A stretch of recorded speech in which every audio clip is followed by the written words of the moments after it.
G'day everyone, Darren from Melbourne Electric Bicycles and Perth Electric Bike Centre, here today to talk to you about how to remove your battery from a rack mounted battery holder on an electric bike. Today we're talking specifically about the Bosch Powerpack.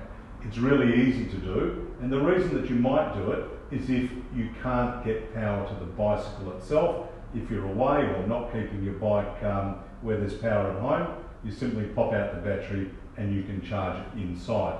To do so, you will need the key that came with the bike, and it's very easy to do. On the front left-hand side of the battery holder, there is a slot for the key. You simply turn the key counterclockwise. It's not a very big turn.